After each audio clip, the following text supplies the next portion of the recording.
Howdy, folks. Happy Friday. Thank God it's Friday. Thank God it's not snowing here. We got, in my particular neck of the woods, Russ, we got 18 inches. Yeah, I got about 6. Well, great. Yeah, I felt left out. We don't have. I mean, I have snow on the ground, but haven't had any new snow. But there you go. But as typical of Western New York, this one storm was unusual because usually south of the city near the stadium, that's where they get most of the snow. But it's always like, and it's probably like this everywhere, like one particular area got, like my area got 18 inches. The airport got about 16 and a half. My friend lives on Grand Island, which is halfway between here and Niagara Falls. They got nothing. They got not a thing. So it's like, it's green. It's green there. So it's yeah. All right, You sound jealous, Mike. Yes, I do. Start us off the pre-show. All right. So I was on a conference call today, and I'll write more about it on Sportsology. But the USGA had a big announcement. It was their first big announcement for the LPGA Tour for this year. And it's a pretty good announcement because I guess the wherever Pine Needles course is, I haven't even looked it up yet. I'm not a golf expert, obviously. But wherever that course is, the LPGA championship, I think it's going to be for that, is going to have a purse of $1.8 million. Now, that may not seem significant to you, but the person who's running it for the USGA, it's like Michael Hahn. He said he looked up I think it was like 2018 because that was a full season, and that was the 3 top earners for the entire year made $1.8 million. And even a couple of years ago, same thing, 1.8 was about the top for earning for the year. So now they're going to be able to make 1.8 in one day or 3 days. And that's pretty significant. So they did find a sponsor that was willing to support them to that degree. And Kev, that is the way you get change. Like that's a big change for women's sports. And, if golf's going to lead the charge, I'm all for it. Yeah. And, growth is important for these sports that, are on the rise and, are just starting to, scratch the surface of their potential. And, women's hockey, it needs something like that. It needs somebody to, kick in some dollars and maybe it's the NHL. I think there are a lot of people that feel the NHL could do more to promote women's hockey. And that's what the NBA did with the WNBA. Yes. I mean, that's, those are important issues for female athletes. And, sometimes you just need a push. I'm glad golf is getting that. And, golf has kind of been in trouble as a sport for the last couple of years, although I think in the last couple of years it sort of made a comeback. But, people just aren't playing it as much. It's expensive. I mean, unless you're going to a public golf course. It's beyond that. Like I saw I think it was on HBO Real Sports. This has been 2 or 3 years ago when there was a discussion about whether they should make the hole larger and at public courses, obviously not for pros. Right.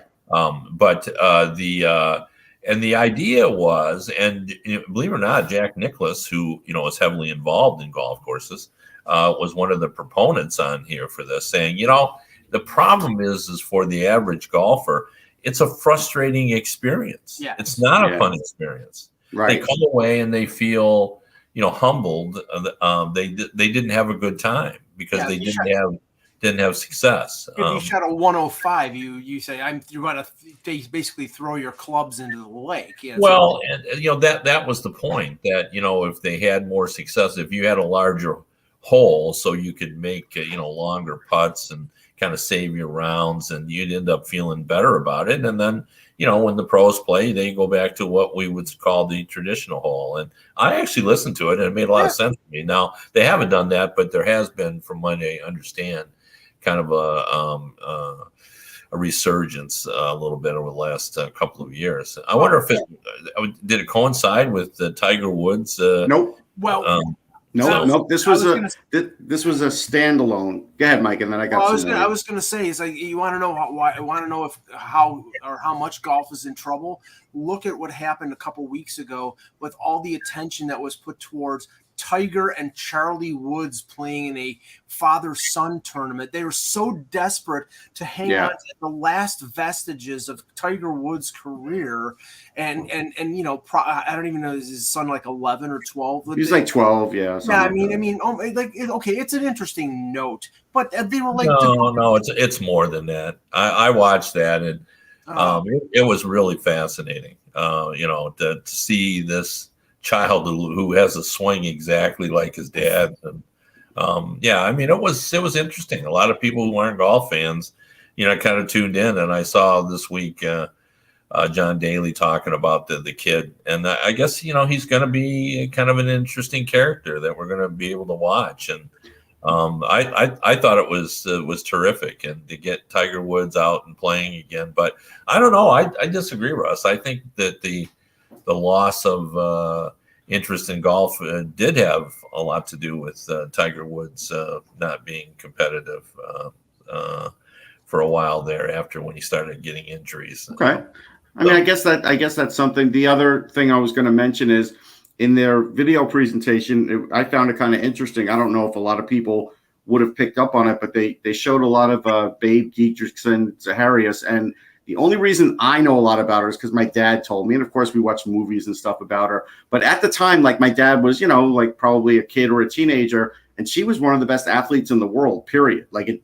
Golf was just one of the things she mastered. She mastered a lot of things, and so it was interesting that they went back to that. And actually, the first championship they ever had, men's and women's, was like 1896. So it actually goes. Yeah. I'm surprised it's like 127 years. And you got to figure in 1896 to have a women's championship, that's a pretty big deal. I didn't realize that. Yeah, that is interesting. What do you guys think about what happened with Australia, the Australian Open in tennis? And I think they did the right thing. I think when you have a guy like Djokovic and his nickname is the Joker, he probably felt like he could just get an exemption from Serbia because they love him. They'll write any kind of doctor's note, and he'd get away with it. Well, but here's the interesting thing that I just heard about an hour ago. Apparently, I don't know if it was the Australian Tennis Federation or the Australian government or whatever, but he apparently got an exemption from them to enter the country until it leaked, and then they said, "Oh, we don't know anything about that." I mean, honestly. Well, even if that's true, even if there was something because the tennis group there was so desperate to get him to play because he's got a string of wins going. Once the premier found out, it didn't matter, Mike. Right. No, it became a political football is what I'm saying. And I don't know if it's a political football. I think they were sliding him in under the table. I don't think he has the credentials. I don't think he has anything that says he's truly exempt. That's the big problem here. But Russ is right on this, Mike. I mean, what Russ is saying is the people that really matter didn't know about it. Right. That someone else was helping him get in. And, once they did find out about it, then suddenly he was out. Well, a slight tangent to this, because this came out a couple days ago, and I mean, okay, I don't want to get involved in the politics of COVID, not big P politics, but small p politics. But Aaron Rodgers responded to Hub Arkush, I believe, is a broadcaster, not a writer. At least I don't know if he's a writer or not, but he has a vote for the MVP, and he basically said he would not vote for Aaron Rodgers because of the COVID, him not being vaccinated, not him lying about being vaccinated, but him not being vaccinated. And Rodgers responded basically calling the guy a jerk. Now, this is the thing. If you want to vote for him because he lied about not being vaccinated, fine. If you're saying I'm not going to vote for him based on him not being the best player in the league, fine. But saying you're not going to vote for him because he's not vaccinated, that's asinine. I really think it's asinine. Couldn't agree more. In fact, one of the things I really disliked when I was president of the Writers Association was people who thought it was acceptable just to make up your own rules for the trophy voting. Right. And, these are the rules. if we don't like the rules, we should go to the league and say, let's change the rules. Right. But, like for Rookie of the Year, people would say things, well, I'm always going to, I'm not going to vote for a guy who's 24. Right. People would say that. Yeah. And I mean, to me, that's absurd. That's what the rules are. The rule doesn't say, well, wait the player's age. And if he's young, wait that more. I mean, that's not what the rules say. The rule says, if you're 25 and under, you're eligible for the award. So if we don't like those rules, if we think the rules are wrong, then we should have gone and complained about it to the league and asked them to change the rules. Instead, people take it upon themselves to say, like that guy did, well, I'm not going to vote for him because of this or whatever. I mean, and that has nothing to do with performance on the field. Russ and I have been mentioning Tom Barrasso over the last, having in our private discussions about something, and it's like, okay, if you wanted to vote for Tom Barrasso because in 1983 he came out of Acton Boxborough High School as an 18-year-old, went right to the NHL instead of voting for somebody who was a 23 or 24-year-old. I mean, that's up to you. But I mean, if the rule says it can vote for anybody who's 25 and under, and somebody 25 had the best year of the eligible people for Rookie of the Year, then you should vote for the guy who's 25. I mean, Barrasso won the Calder, won the Vezina as an 18-year-old coming out of Massachusetts high school. That's a pretty great accomplishment. Yeah, it's a rarity. Yeah, it is a rarity, and I think that you can factor that in a real tight race, but you can't just say, well, I'm excluding this player because he's old. No, I mean, that's just wrong. Okay, here's my pet peeve of the day. Of course, it has to do with ordering food. This morning, my normal breakfast place was closed for a winter break, so I was forced to go to Panera for a breakfast wrap. And I'm like, okay, I said, what's on the wrap? And they tell me all the things. I said, okay, could you just not include tomato? But it was a bacon, egg, and cheese wrap. Okay, not exactly a difficult thing. I wasn't like, asking for special things. I just said, not include one thing, but everything else is fine. As I usually do, and as Russ thinks is very humorous, before I leave the place, I open up the wrap. You opened the wrap. I opened the wrap, of course. And lo and behold, Russ, they didn't include the bacon, which is the most important stuff. Yeah. I walked back and I was like, I'm sorry, but there's no bacon in this. Oh, I'm sorry. And it took them 10 minutes to get me the second wrap when it took them 5 minutes. Were you eating there, though? Were you going to eat there? No. Oh, you were going to eat at home. All right. Listen, I may start to do that. Maybe I'll change my mind with all these mistakes being made. But, you're not alone. Like my wife, if we go to fast food, she always wants to make sure that everything is there. No, but she doesn't take the wrapper off and open up the burger, does she, Kev? She does not do that. But she does a head count. Right. Doing a head count. There ought to be six items in there. Make sure there's six. I open every box and look inside the burger to make sure what the toppings are. Well, I think that just reflects your view on food. Having eaten lunch with you, I know there's certain things you like and don't like, and you're not sitting on the fence on those items. No, I'm not wishy-washy.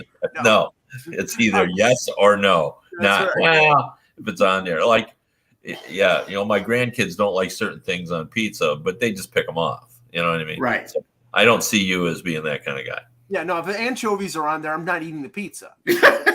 I'm not. I'm sorry. If green peppers give me heartburn, I can't eat the pizza. I'm the pick it off guy. If I'm with people, I'll pick it off and eat it. It's fine. Yeah. Same here. Yes. So Tony Soprano has it right. I am Leo Getz from Lethal Weapon 3. Tony might be our favorite viewer. So yeah, he's good. Okay. Hello, Hockey World. Today is Friday, January 7th, 2022. I'm Russ Cohen from Sportsology. Kevin Allen, Hockey Buzz. And I'm Michael Agello, and this is the Hockey Buzzcast here on HockeyBuzz.com. Let's start with this. I watched a little bit of this game last night, Russ. Minnesota and the Bruins. I know you were at the Flyers game. Yes. But what came out of this game was unfortunately a injury to Kirill Kaprizov on a hit from Trent Frederick.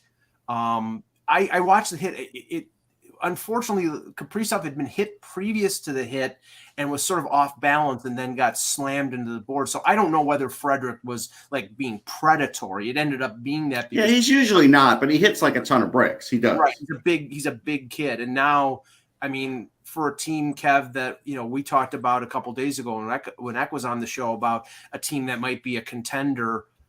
We don't know right now. They don't know how long Kaprizov is going to be out, but if he's out a significant period, that's going to really affect the Wild. Yeah, that will hurt them. No doubt about it. I mean, they're one of the better offensive teams in the league. I think they're like third in the league in scoring, and he is their most dynamic offensive force. So that the other interesting aspect of that was. The two Foligno boys were on opposite teams. Now, if you're Nick Foligno and you're sitting on that bench and Marcus is beating up your guy, like, how do you feel about that? I mean, I think the Foligno boys are pretty close.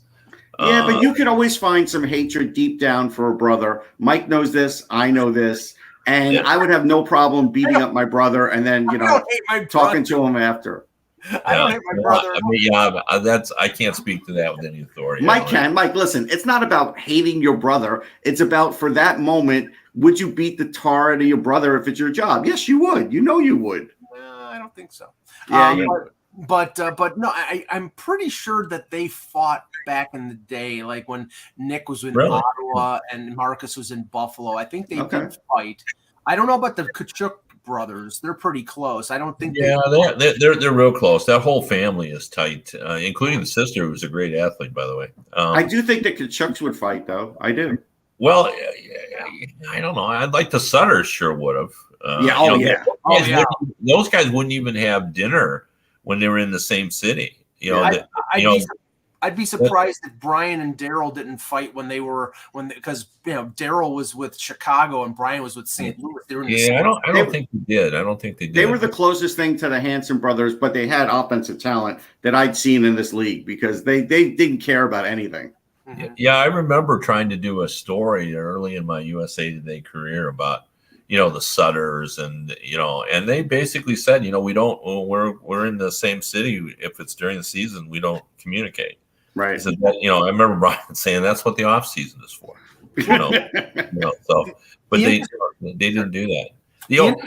They were rough and tough guys, but like they were such kind souls. Like they really are. Like if you get to know them, and Daryl Sutter is a gruff guy, and I thought he was like he was nicer to Canadian writers than he was to American. Yeah, writers. I think there's something to that. Yeah, that's kind of how I felt. But when you look at Daryl with his relationship with his son, and I've seen Brian.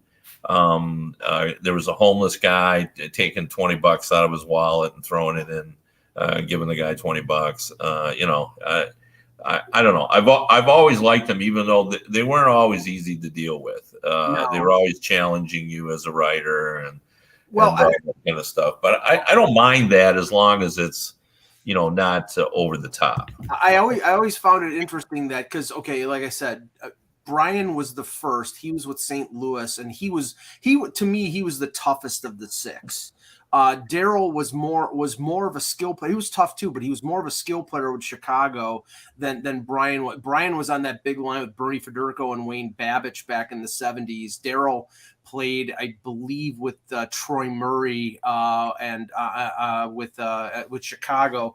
And then the second sets of brothers, both Dwayne and Brent, ended up with the Islanders, and Rich and Ron ended up with the Flyers. Mm-hmm. So it was funny that those brothers really never battled with each other because they're on the same teams, but the older ones did. Yeah, I can tell you a quick funny thing. So when at the NHL draft, when I used to do a show on the concourse, and the league would let me do it, it would be partly collectibles, partly the draft. I took a break because I saw Brandon Sutter walk by me, and I said, "Hey, can you come on the show and talk? And he went up to his dad, Brent, and he goes, hey, Dad, can I do an interview with this guy? And he goes, yeah, go ahead. And it's just, I found the whole thing humorous, It was just like, but that's the kind of family they are. So they, Kev, it's the interesting dynamics of like family in professional sports. I remember, I don't know if you saw it, that there was an excellent special documentary on NHL Network on the Bruins of the early '70s, and they had Bobby Orr and Derek Sanderson and Phil Esposito, and Phil Esposito was talking about playing against his brother Tony. And basically, I guess it was one playoff series in the early 70s, may have been 70 or 72 when they won the cup, where Phil said, I knew where to score on him. I had his number, and I was like in his head. And I just, I could score. I could score on him, no problem. He was like the best in the league, but to me, he was my little brother, and I could beat him. Yeah, no, I completely understand that. I mean, I know enough, even though I don't have a brother, I know enough about brothers' relationships with each other to know that totally makes sense. I grew up, my best friend had, 5 brothers, and, they were highly competitive with each other. And, I can imagine. Yeah. So it was always that. And then is there anyone better than your brother in terms of? True. Speaking of Esposito's, I just realized yesterday I was looking back at the league 50 years ago, and Phil Esposito won the league scoring title with 133 points that year. How many power play goals do you think he had? Because we all remember the T-shirt that said "Jesus saves" and Espo scores on the rebound. And was that the year he scored 76? He had 60 some goals. 60 something. I'm going to say 35. I would say 28. Man, Mike, you guys are all over that. It's 29. Yeah. Okay. So, but somebody else, I'm trying to think who it was, had 26 that year as well. But Phil Esposito turns 80 next month. Yeah. And he's still. And broadcasts. He may be the best guy I've ever seen play in the crease. Like, just the quickness of his hands. He boxed out 2 players. There was a Ranger game I watched. I'm telling you, he scored. They were down, I think, 3 goals in the game, and I'm pretty sure he scored all 3 goals to bring them back into that game. Like, it's just even in 79, when he was already, getting on there in his career, he was still able to do things like that. The only guy I could say was even ever close, and he didn't do it for as long as Esposito did, was Tim Kerr. Tim Kerr was real good in the crease, too. He got hurt. Yeah. No, he was good. He was great on the power play, too. But, I remember when I was in high school, it's funny what you remember, but we had a fellow who wrote satires, and he was a good artist, and he wrote it in sort of a comic book fashion, and he had a character called Phil Fat Stick.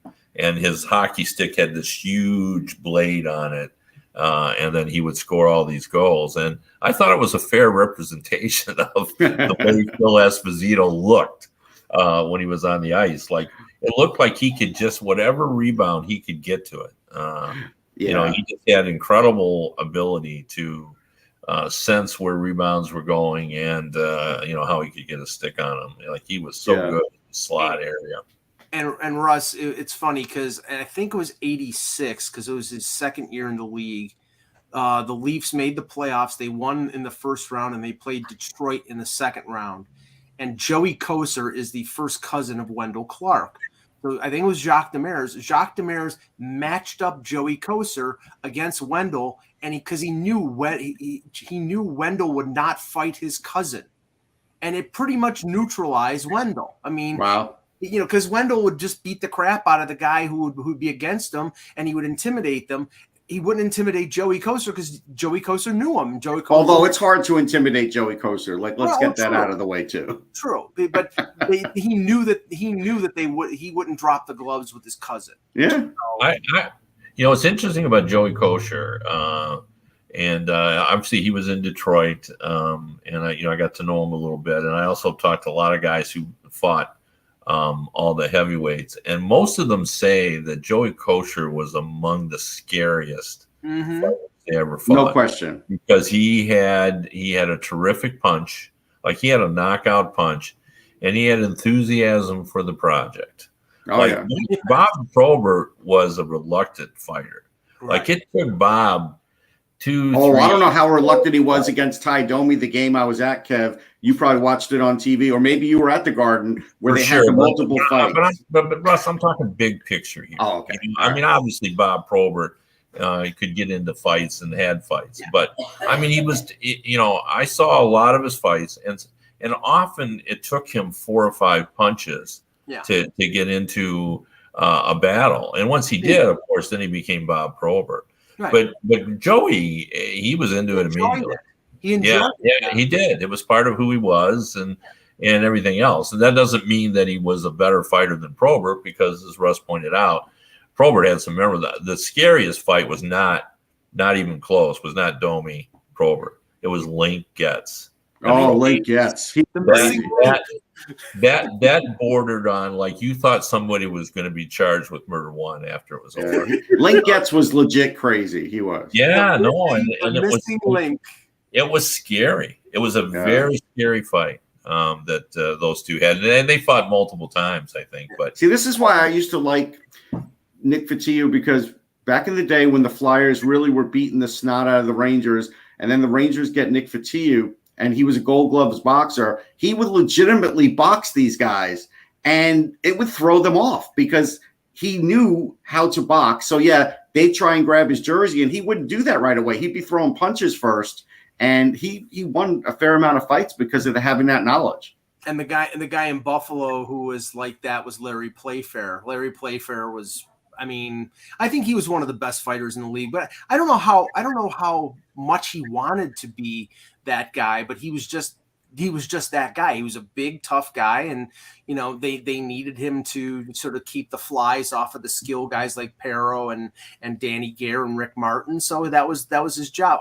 That was the whole thing, Mike. If a guy came into the league, but coaches or multiple coaches would just say, "Hey, the only way to stay here is you're going to have to do this," they would do it. All I could say about Kosar is, I mean, like Wendell, they were raw-boned kids from Saskatchewan, and they loved rough and tumble hockey. And Wendell, his first couple years, Wendell was 5'11" and 190 pounds. He was not a heavyweight; he was a middleweight, but he fought all comers. And in the end, Kev, I was talking to Russ about, like, if Wendell Clark hadn't had back problems, and he had back problems because he fought everybody, he might have been a Hall of Famer. He had the skill to be a Hall of Famer, but he did. Got into too many fights. He lost 3 or 4 years at the beginning of his career because he fought everyone, and that I think in the end killed him. Yeah. I mean, Wendell Clark and Bob Probert and those guys like that had multiple abilities. Like Bob Probert could have been a terrific hockey player. Like he was strong. He had good hands. He had that one All-Star year where he looked like he was going to be, Clark Gillies. And it turned out not to be the case. But Wendell Clark was, haven't been all that many players. I mean, there were some, Cam Neely, and who could combine, toughness and talent. I got like 3 stories in a row that I'd love to get out because I think people would enjoy kind of hearing them. But the first one is a fighter that when he was fighting, everybody knew he was really tough and he got his due at that point. But I think now he's forgotten, and that is Dave Brown. Dave Brown was an incredibly tough fighter. There's lots of tales on him. I know Stu Grimson tells a great story about. He scouts, Kev. I see him at Flyers games all the time. Yeah. But he's forgotten as what a terrific tough fighter he really was. But Stu, because I used to run into him with him 2-2 when on scouting trails. But Grimson, basically earned his place in the NHL because he got the best of Brown when he was a rookie. But the problem was he knew he was going to have to fight him again, and he did. And Brown broke his jaw in several places and put him into the hospital. And it was that kind of deal. But I want to tell the story about Grimson because I think it really does kind of show that oftentimes the tough guys, and I know Russ knows this as well, were some of the nicest guys on the team. Yeah. And Stu Grimson, he had fought Brown, and he had sort of learned how tough it was to be a fighter. He wasn't really sure that he wanted to do it, and then kind of crossed over and decided, this is something I could do. I can survive, because as he said, Brown didn't kill me. I walked out of that hospital. Right. And he said he basically thought, it can't get worse than this. Because he was just really pulverized. But he gets into Chicago. He's been traded there. He knows what his job is. And, of course, part of his job is fighting Probert on a regular basis, because Chicago and Detroit played all the time. So he has his first battle with Bob Probert. And he said it was just a hellacious fight. But he's afterward, he survives the fight. I don't even remember who won it, probably Probert. But he goes out to dinner at a nice restaurant with his wife, and he's sitting sort of in the back of the restaurant, and he looks up, and Bob Probert and a bunch of the Red Wings walk in. All of a sudden, Probert looks up, sees them, and starts making a beeline toward the back of the room. And Grimson said, I haven't been in the league very long. I don't know what the tough guy culture is. Am I going to have to fight Probert right here in this restaurant? He said, I had no idea what was about to happen. And he said, so I got up out of my seat, in case that's what I was going to have to do. And he says, all of a sudden, Probert gets there, extends his hand.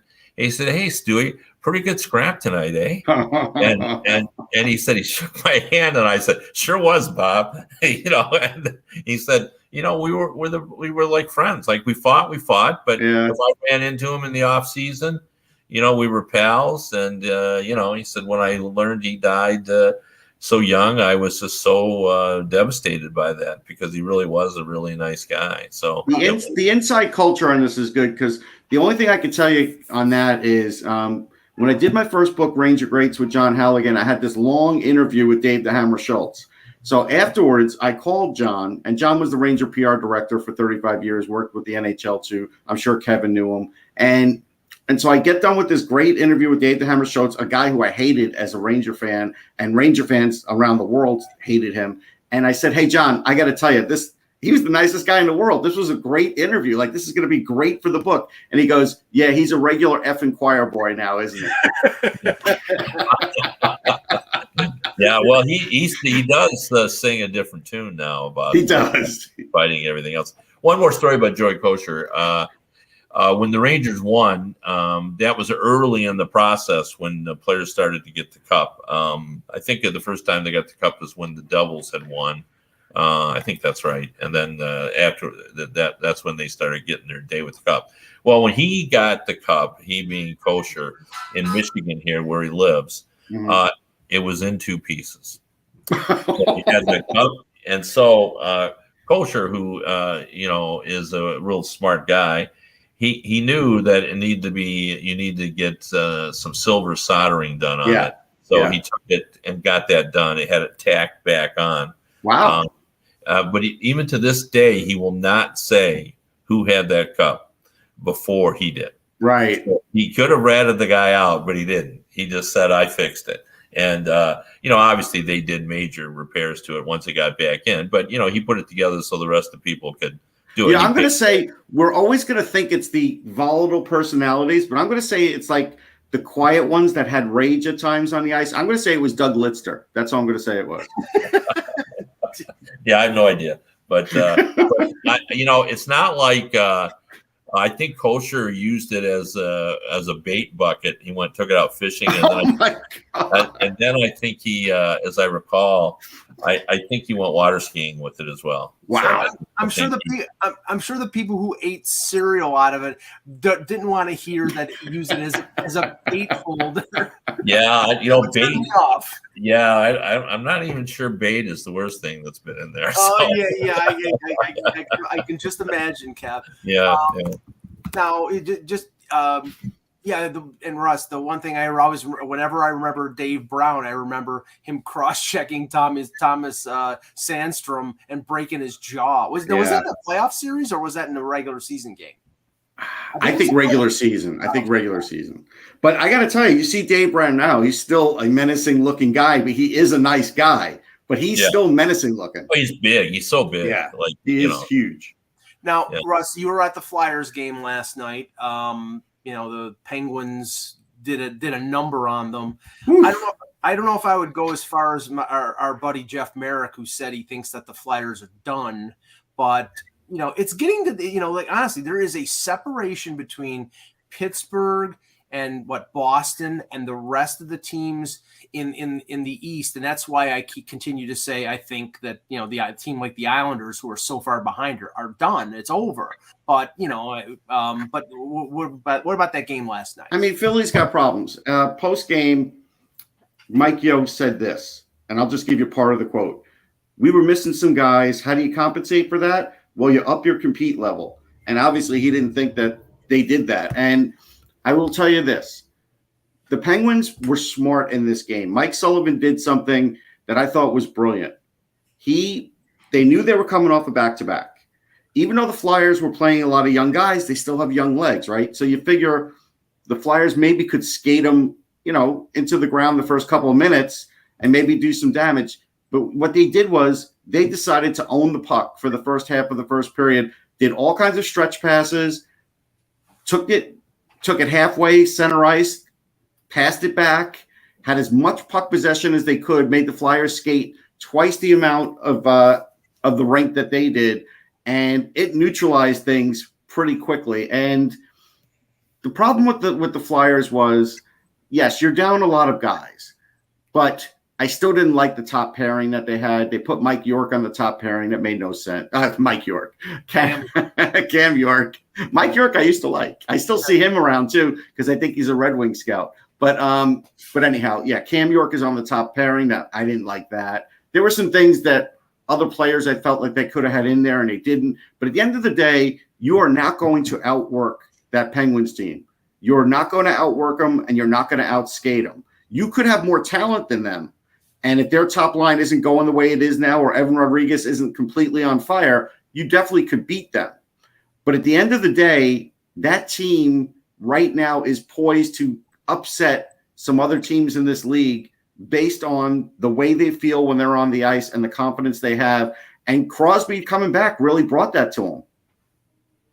Yeah, I'm not sure you can even say that upset the Penguins. I mean, just as it's been a theme this year that I say that after a while, pretty soon, a slumping team becomes who they really are. Well, I think with the Penguins, it's been the opposite. I think, we keep seeing them as a player that's kind of exceeded expectations, but maybe this is who they are. Maybe they're it may be, but I kind of mean when they're playing like a powerhouse in the playoffs. Like if they beat Tampa, it's an upset, no matter how we look at it. No, I don't disagree with that. But I think they've shown they're a really good team. No, they're good. They're making the playoffs. There's no question about that. And a lot of it has been Jari, who's been terrific in that. He was good. Yeah, he was good. He's right down among the best goalies in the league in terms of save percentage, goals against average, and they've just got a lot going for it. And I like your use of the word confidence because I think that, they really have sort of built on that. They just get confident as they kind of go along. And they've been a pretty impressive group. And I know you said last time that you give Hextall and Burke credit for not doing anything and knowing when to get out of the way. And, you're probably right on that as well. I also said Ron Hextall probably gave Tristan Jarry a cash bonus when he had a slashing penalty yesterday, because that's Ron Hextall right there. I mean, don't you think it's? I don't know how often you talk to Ron now, but not often now. Yeah. Well, but the thing about it is, it's hard to believe he's the same guy. It is very hard to believe. He is so mild mannered. He is mild mannered. He's insightful. He's almost nerdy compared to the guy he was on the ice. I think when he was on the ice, I think that was just like he is super competitive and he lets you know that. So I think when he's out on the ice, then it all manifests. And I think otherwise it's all internal. And I think that's just almost it's volcanic, you think it's all covered over there, but it still burns down in the middle of the floor there. But you don't if you met him, you would think he was just a businessman, True. just wait until Felix Potvin comes into a press box. That'll turn him into the Hextall who was But you know what's funny? I used to witness Ron Hextall talking to guys that you would swear he hated. Guys, he definitely he would talk to everybody. They all like him.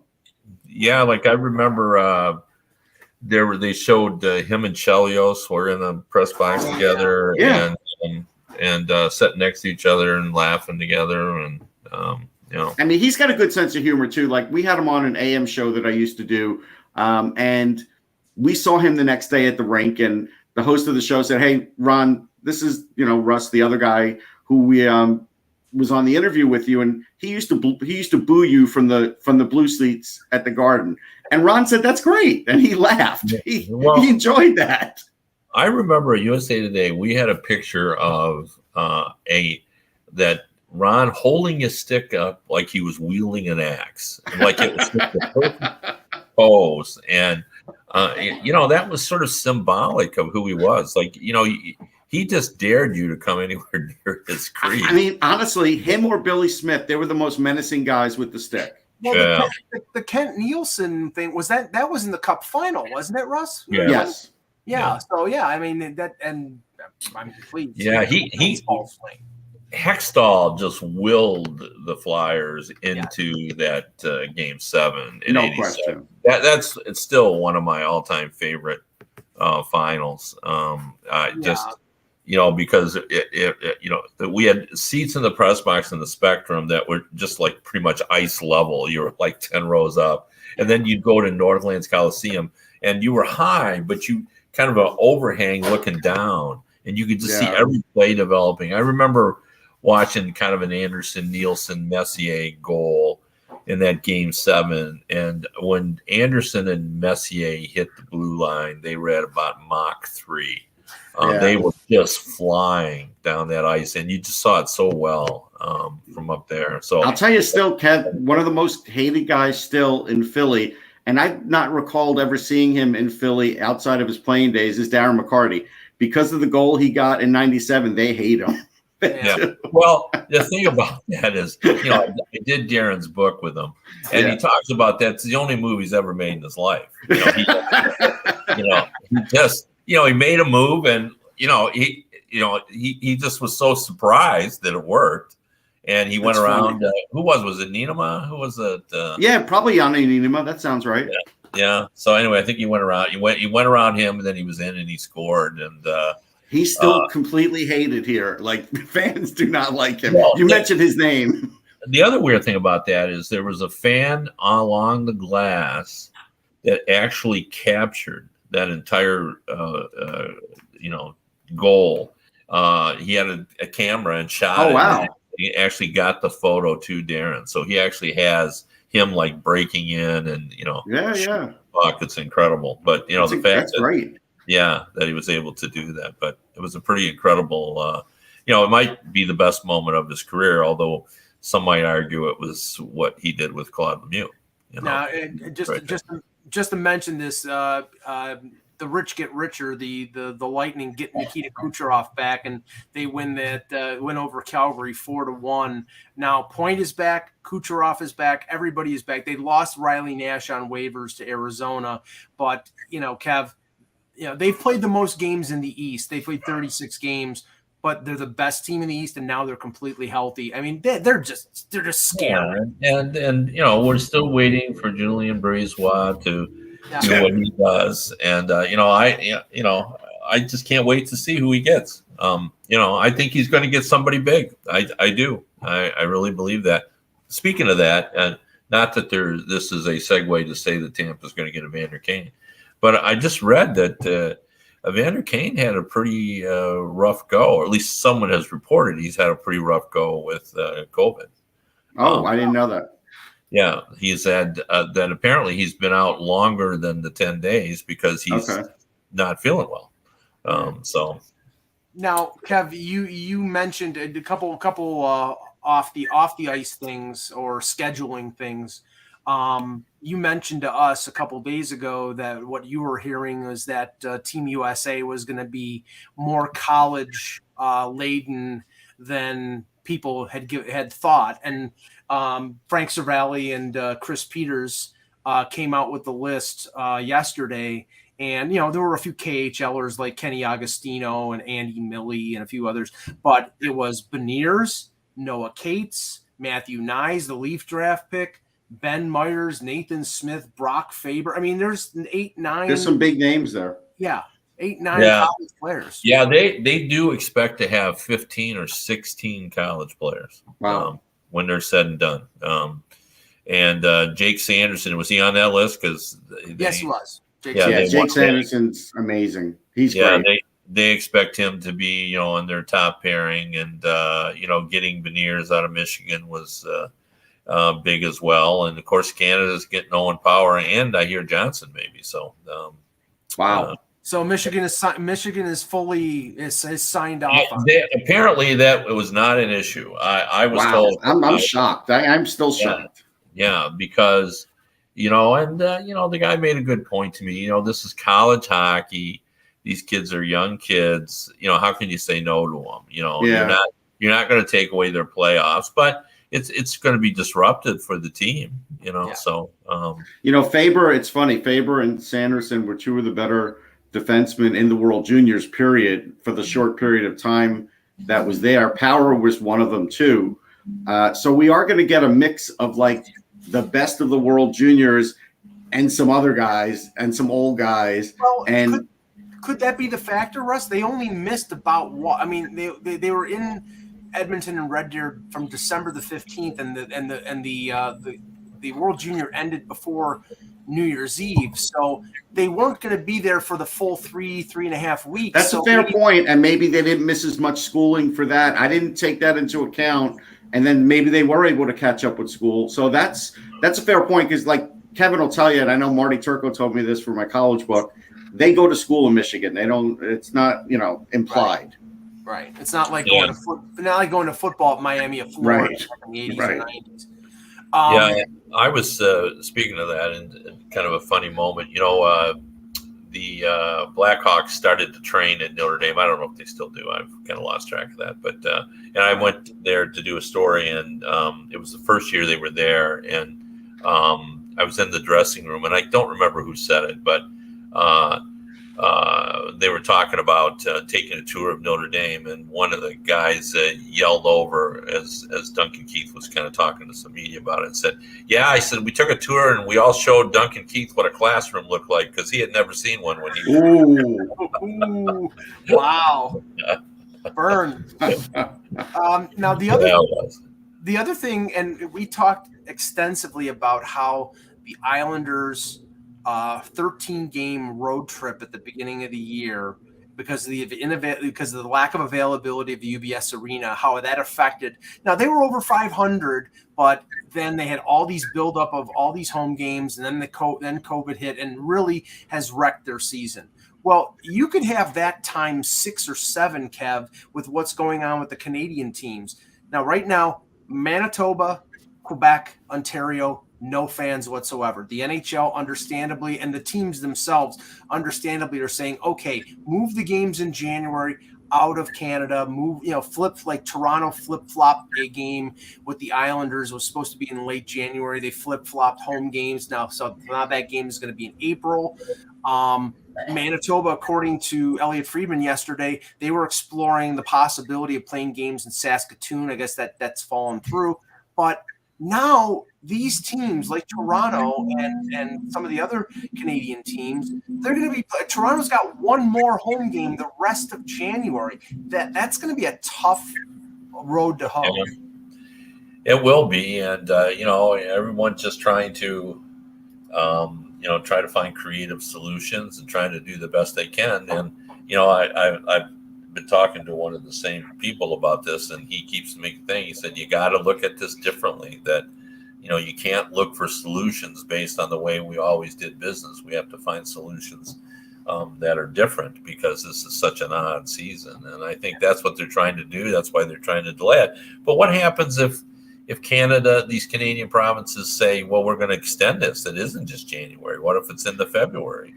Sooner or later, we're going to have to play these games. Yeah, So. well, Friedman was saying it didn't. He was basically saying, will they consider playing in American cities? And obviously, you're going to lose a ton of revenue if the Leafs play games in Buffalo. So I don't know how you will, but some revenue is better than none. That's true. So, yeah. I get looking at other places, and the Saskatoon thing was probably a good idea. I don't know how the folks in Winnipeg felt about it, though. If you were a season ticket holder and all of a sudden you had to go travel to there. But I get it. Teams, even though we all feel like they're flush with cash and everybody's a billionaire owner, it's easy to bleed money in these times. It is. Well, in these major cities, I mean, it's $2 million per date. Right. Like the revenue there is the only thing would they consider moving some games to Vegas? Of course, I don't even know what the availability of the Vegas arena is, but Vegas is a cosmopolitan city with a lot of people coming in. That maybe it would just be part of. I'm going to go to Vegas. Hey, I'm going to go see a hockey game tonight. Yeah. Hell, there are enough Ontario snowbirds in Florida and Arizona. Right. They could play games in Scottsdale or yeah. You could play them in Florida's arena, and they could get more fans maybe than they get for the Panthers. Well, that's a guarantee. That's definitely a guarantee. Yeah, especially if they have a charter flight or something. And Russ, Pierre LeBrun broke it yesterday. It's not right now. Okay, the Heritage Classic game, I think it's March the 13th between Buffalo and Toronto. It's considered a Buffalo home game, but the reason that they moved is because Buffalo is not getting a ton of revenue, and they would sell out 25,000 seats. But if the Ontario government lowers the percentage of people able to attend in an outdoor game like they're doing in indoor games, then the NHL may move the game to next year. And I can see that happening because honestly, this is where I'll cross paths with the medical experts in Canada and say, as an outdoor game, what in the world are you doing here? Honestly, it doesn't make sense. For indoors, I get it. For outdoors, it doesn't make sense. Even if you say, hey, it's going to be limited concessions, only wrapped stuff, whatever, fine. Hockey fans would deal with that. But the fact is you're going to limit attendance on an outdoor game doesn't even make any sense to me. Yeah, and I mean, I agree. Apparently they're holding a date open for potential of a Heritage Classic between the two teams for next year. And Kev, from what I understand, they're planning on a lot more outdoor games than just the New Year's Day next year, because it's a revenue driver. Yeah. It is, and we've talked about this before about what a big event this is in the city, and it's always disappointing when I see national columnists just kind of rip these things wow, they've lost their luster. Yeah, me too. They really haven't lost their luster, not in the cities where they're being played. No. Just because you may not want to watch them on television, right? That's lost its. I mean, what did they have, 38,000 or something at the last one? So I mean, and they're just big events. It's not the only thing. Is when they were in Detroit, high school teams played on the ice, and they had college games. They had an AHL game. Yeah, I went to Comerica. I watched the AHL game. That was great. Yeah, I mean, there's just so many different events, and they have memorabilia shows, and it becomes like a winter carnival. It does. So these are very big, and they've had a rough go in terms of their revenue streams, and it makes sense for them to do something that works. You can do, and that it's a little bit safer to play outdoors. And they're still holding on to the All-Star game with their fingernails. They haven't canceled that one yet, and I think we know the reasons why, Kev. I mean, it's for their advertisers. It's a revenue driver. It's a showcase event. I'll watch the skill if they do the skills competition, but I won't watch the game because to me it's just boring. But again, it's not for me. Touching on your column that you wrote yesterday, the name that was in one of your thoughts, which has intrigued me for a while, is Lawson Crouse, and I have a feeling for a few playoff teams, potential playoff teams, he's intriguing not only because he's big and he's good two-way. This year, he's had more ice time, and he's scored some goals. But he's only $1.5 million on the cap, and that's like to a team like I've been lobbying for Toronto to go after Lawson Krause for a couple years, and the salary and the type of game that he plays are the reasons why. Oh, absolutely. Yeah, Russ has been on that too. The one I couldn't get it pinned down. I had one person tell me that they think the Coyotes want a first-round pick and a prospect for Krause.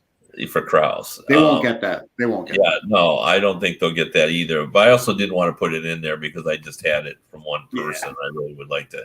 So I'm not really sure that that's what they want. But just to interject here, Kev, that goes hand in hand with what they're supposedly asking for Chychrun, because they're supposedly asking for, I think it was Friedman who said, a Jack Eichel-like package for Chychrun. It's like, okay, be serious here. He's nobody's doing that. Nobody's doing that. But they are being serious.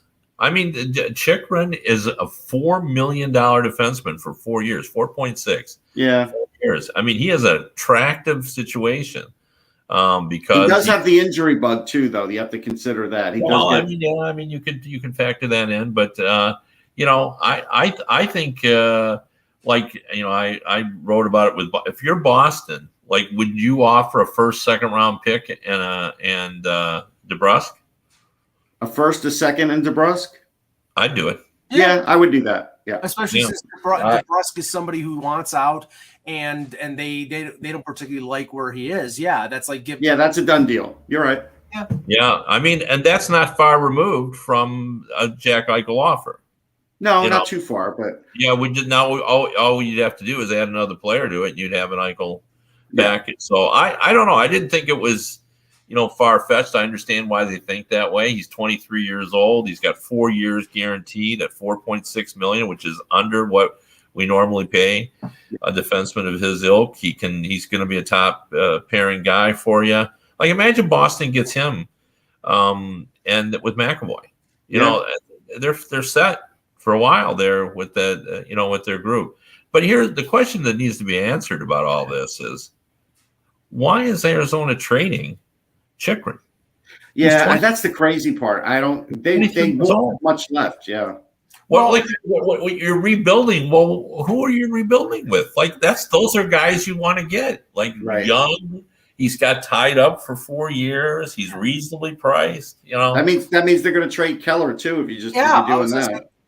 You would think that they would want to keep the few good young players that are locked up, like Keller, like Chychrun. Well, the same thing with Krause. Why trade Krause? He's $1 million. Like, I know he's going to want more money, but he's young. Space. You've got to spend it.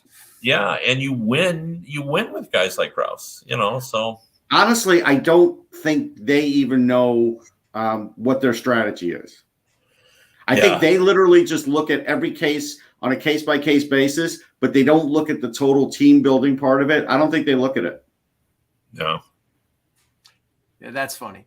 Now, because Russ loves Michael Bunting. Now, listen, I was fairly nice to him on the broadcast the other night. I just thought that was humorous by Flamester. It was. Now, Cavi, you also mentioned about Philip Zadina, who, when we were at the draft in 2018, that was Dallas. Yeah. We thought that he was going to be probably 2 or 3, Russ, and he slipped to 6. Yeah. And thought that Detroit, I don't know if they hit a home run, but we thought they did really well by getting him. I mean, he's a guy that presumably could have been a really good goal scorer in this league. Yeah. So he's got 19 goals in 118 games, and maybe he's starting to fall a little out of favor with the Wings. Yeah, I mean, we saw he lost his spot on the power play, and then he lost his spot in the lineup. He's been moved down to the third line. I don't think they've given up on him. In fact, Blashill says that publicly. Look, we're going to have to give him more time.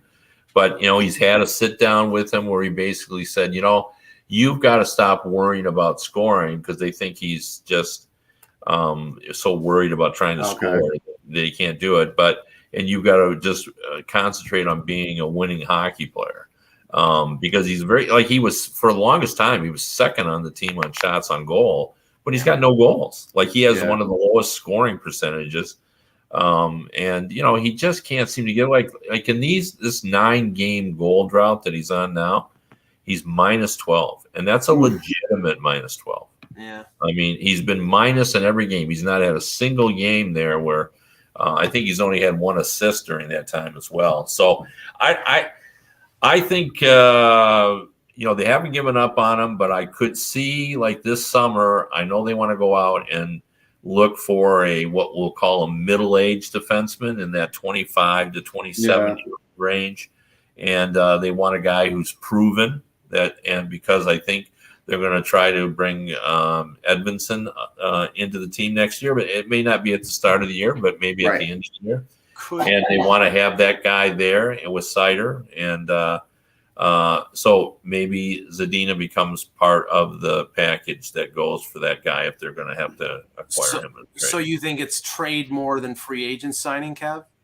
I don't know. I don't know. I didn't see anybody in the free agent that sort of fit that category. So well, I mean, he's a little. We talked about him during the week, and he's a little bit of a rover. But I mean, Klingberg would make a little bit of sense. I mean, that's not the kind of guy they're looking for. But I could see that as a possibility. Because of their relationship with Jim Nill, I'm sure Nill could fill him in and give him the lowdown on him. So yeah. All right. Interesting weekend of pro football. The last weekend of the NFL regular season. I'll be watching the Bills and Jets.